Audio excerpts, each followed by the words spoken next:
থেকে আমরা দফায় দফায় তাদের সাথে আলোচনা করবার চেষ্টা করেছি। এই অফিসে আমরা মিটিং করেছি, সেই খোলা অজুহাতে তাদেরকে কাজ থেকে বিরত রাখা হয়েছে। সেই যে অজুহাতের কথা তারা বলেছে, সেই অজুহাত থেকে তাও উল্লেখ করেন নাই। তারা বলেছেন তারা নাকি ফেসবুকে একটি স্ট্যাটাস দিয়েছেন, একজন একটা স্ট্যাটাস দিয়েছেন, সেই স্ট্যাটাস আরো দুজন সেটিকে শেয়ার করেছেন। এই অপরাধে তাদেরকে এখানে কাজ থেকে বিরত রাখা হয়েছে। আজকে পরিষ্কার ভাষায় বলতে চাই, এখানে যারা এই কাজটি করেছেন আপনাদেরকে আমরা ভালো করে চিনি। আমরা বিগত 17 বছর সাংবাদিকদের অধিকার আদায়ের জন্য রাজপথে ছিলাম। বিগত 17 বছর কারা ফ্যাসিবাদের দোসরে পরিণত হয়েছিলেন তাদের সবাইকে আমরা চিনি। তারা কি কি ভূমিকা রেখেছেন, তারা কোথায় কোথায় গিয়েছেন, কি কথা বলেছেন, সব নোট আমাদের কাছে রয়েছে।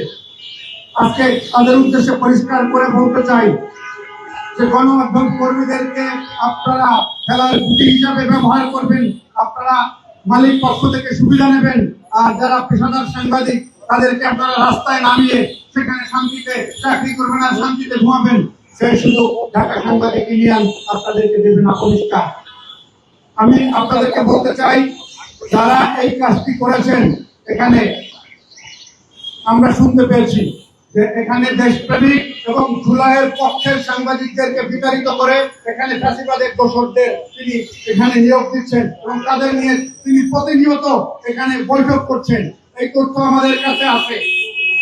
সুতরাং বিগত 16-17 বছর যে ফ্যাসিবাদের পক্ষে যে সাংবাদিকরা অবস্থান নিয়েছিল, যারা নেতৃত্ব দিয়েছিল, তারা তো পালিয়ে গেছে, আপনারা দেখেছেন।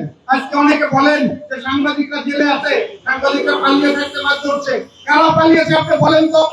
এদেশের পেশাদার কোন সাংবাদিক পালিয়েছে? যারা বিগত ফ্যাসিবাদী হাসিনার চাটুকারিতা করেছে, তাদের দোষরে পরিণত হয়েছিল, তাদের প্রচার মাধ্যমের ভূমিকা পালন করেছে, তারা পালিয়েছে।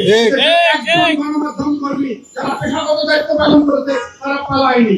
আজকে তুষার আব্দুল্লাহ আপনাকে পরিষ্কার বলি, এখানে সেই 5ই আগস্টে আপনার এই অফিসটি ঘেরাও করবার জন্য এখানে লোক আসা শুরু করেছিল, যাদেরকে আমরা ঠেকিয়েছিলাম।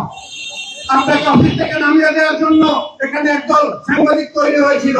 আমরা বলেছিলাম যে আমরা এই বিষয়টি দেখবো। আপনি সেই বিষয়গুলো ভুলে গেছেন। আপনি ঢাকার বাইরে গিয়েছিলেন, সেখানে আপনাকে ঘেরাও করেছিল সাংবাদিকরা।